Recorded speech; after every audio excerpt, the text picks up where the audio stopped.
Solution of problem 2 worksheet.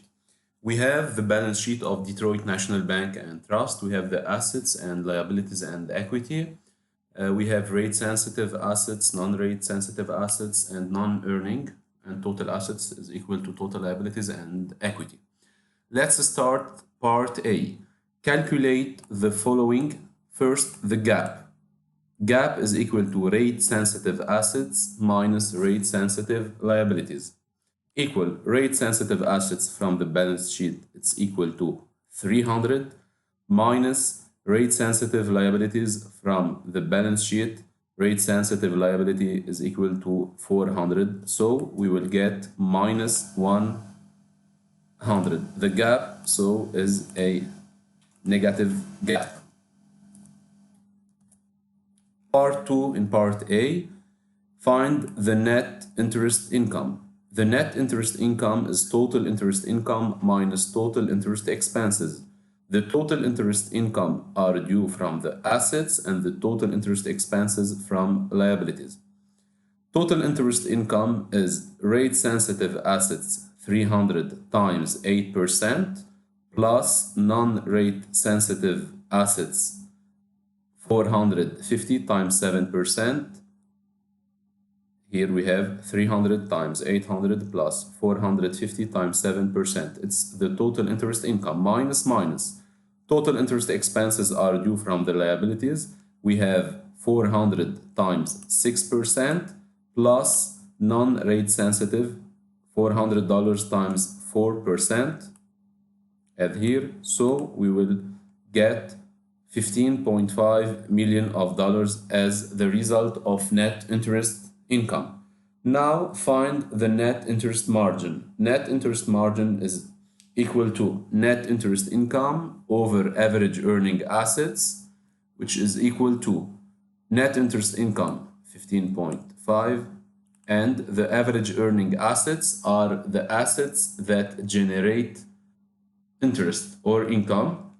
So we will add 300 by 450, we will get 750 as earning average assets, or as we have here, non-earning assets 250, we will subtract from total assets, so we'll get also 750 times 100, and we will get 2.067% as the result of net interest margin.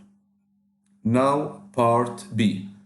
How much will net interest income change if interest rates increase by 300 basis points? Before, you have to know that 300 basis points, it means it's a 3%. For example, 500 basis points, it's equal to 5%. Now we have a change in the interest rate. We have an increase by 3%. This increase will affect only the rate sensitive assets. So here we will have 8 plus 3, 11% instead of 8%. The non-rate sensitive assets will not be affected by this increase. Rate sensitive liability is 6%. Now we will be dealing with 6 plus 3, it's 9%. Okay, 9%. And the non-rate sensitive assets will not be affected. The formula will be net interest income is total interest income minus total interest expenses. The rate sensitive assets 300 times 11, since we have an increase of 3%, plus 450 times 7. This 7 remains the same because it's a non-rate sensitive, minus 400 times 9, since the rate sensitive rate changed from 6 to 9, plus 400, the non-rate sensitive, times 4, which remain the same. The total will be $12.5 million.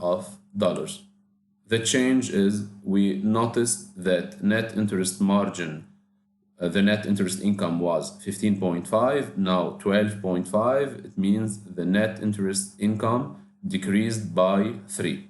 or minus 3, 12.5 minus 15.5. Now, part C.